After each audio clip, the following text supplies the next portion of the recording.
Welcome back to Jessica and Pilates. I'm back here again today with Ryan Christofferson from the PSIA national team.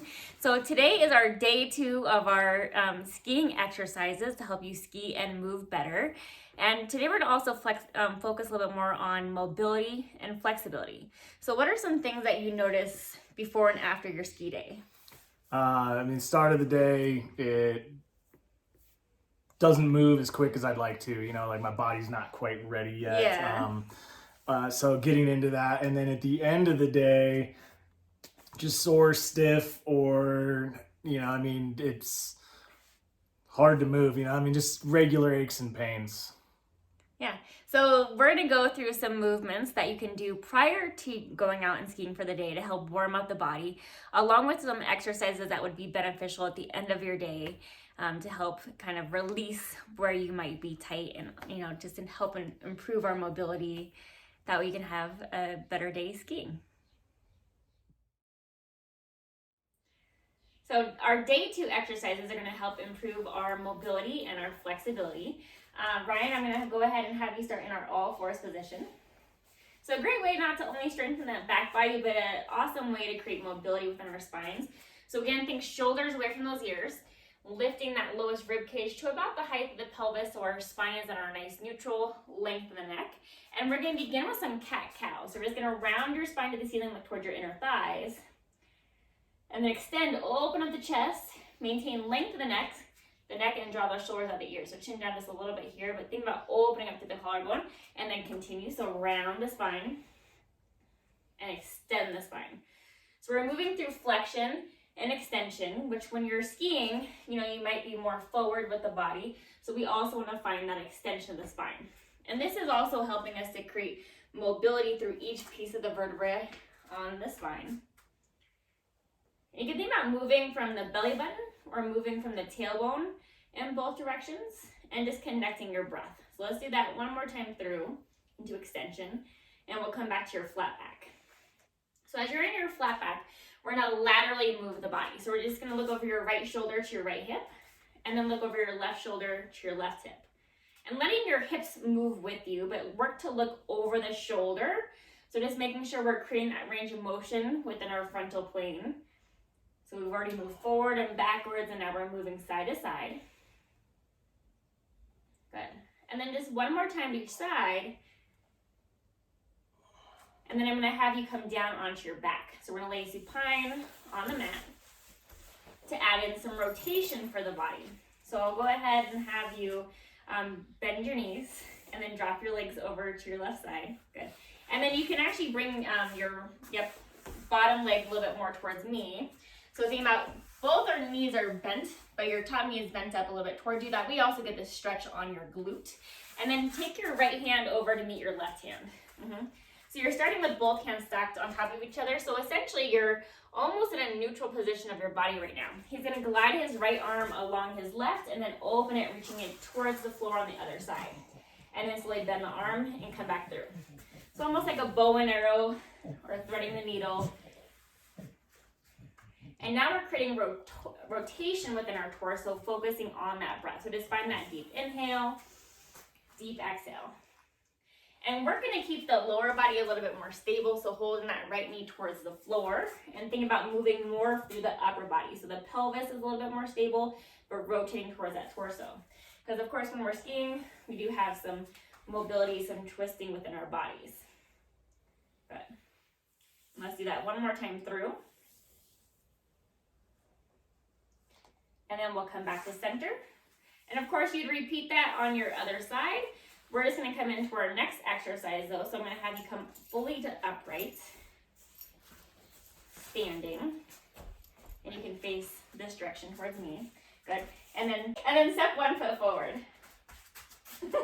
There you go. Yeah, so coming into a lunge position. There we go. We got us both in frame. So opening up into that front hip. So opening up into our hip flexor and through our psoas, abdomen, quad.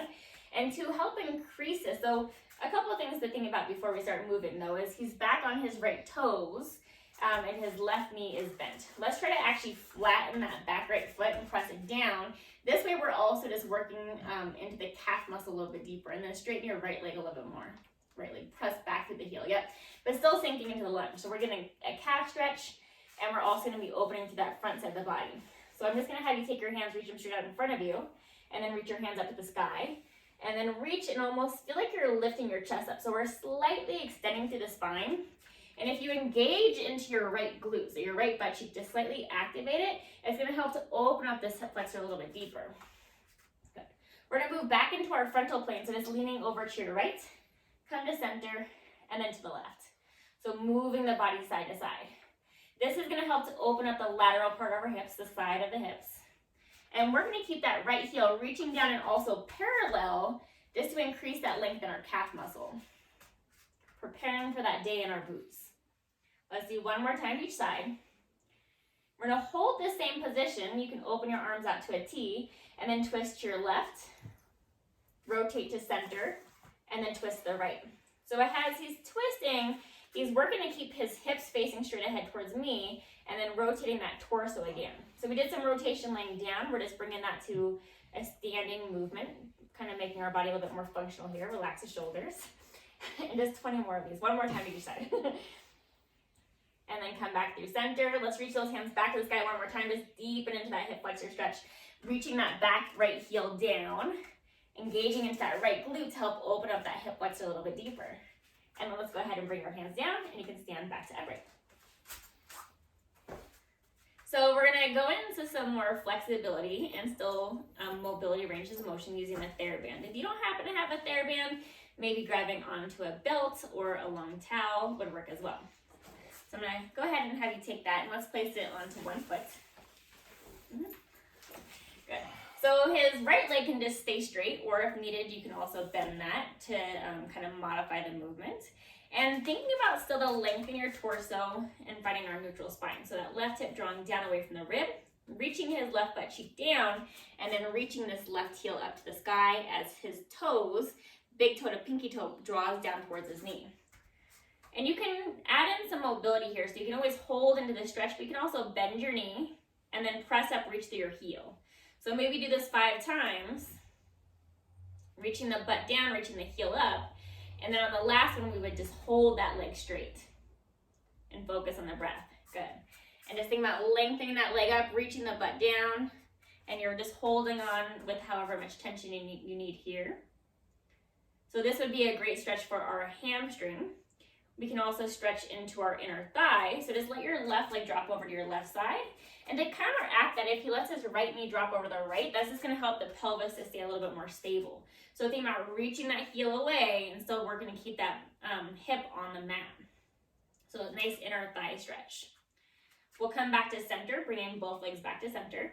And then for this one, it might feel nicer to drop that right leg out to straight and then cross your left leg over your body. So now stretching into that IT band.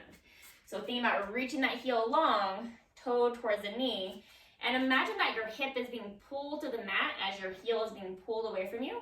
And then also draw that left hip out of the rib. That should just help to increase the stretch.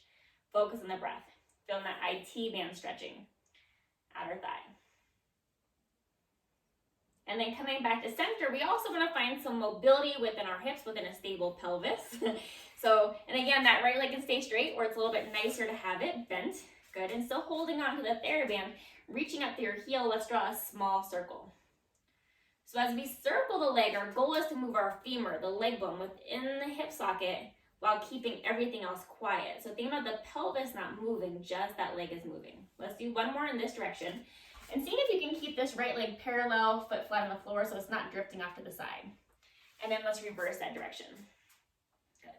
And watching that the hips don't tilt side to side, so think about that stability. A little activation through that right inner thigh, the leg that's not moving, will also help you to stabilize. Let's do 2 more. And then we'll come back to center.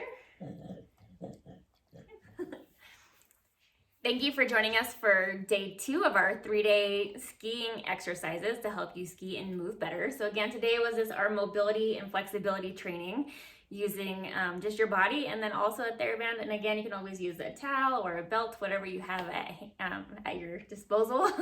How did those exercises feel for your body? Those are my favorite exercises. Well, or stretches or releases. I use them when I wake up early on time. Like I'll do them before I ski. I always do those at the end of the day for sure. But I've also found that, you know, I mean, if I'm skiing and we take a long lunch break, or, you know, you have to go inside for a while and then you start to tighten up a little bit, those are things that I'll do to kind of just get the blood flowing again and open things up. But what I've really noticed for me is they make it so that the next day is easier, you know, like, and I'm not as tight. I can walk fine. You know, like the drive doesn't bother me. It's just, I'm ready to go more often and quicker. So, have you noticed a difference in how you're skiing by doing these mobility and lengthening exercises? Yeah, I mean, it's definitely, I mean, we're all working on range of motion when we're trying to ski or ride, and, you know, I mean, doing these regularly has definitely improved that for my career. That's awesome. And also feeling better within your back and your hips, a little bit less tightness and discomfort. None of the knee pain. I have arthritis in my knees, and I have bulging discs, and I don't get any of the pain that I used to have. Nice. So give these exercises a try. Make sure to, of course, even yourself out and do them on both sides. And then for our day 3 coming soon, we're going to be doing some release work. So stay tuned for day 3, and we'll see you guys soon. So thank you for joining me here at Jessica and Pilates. Don't forget to hit that subscribe and that like button, and we'll see you back for day 3.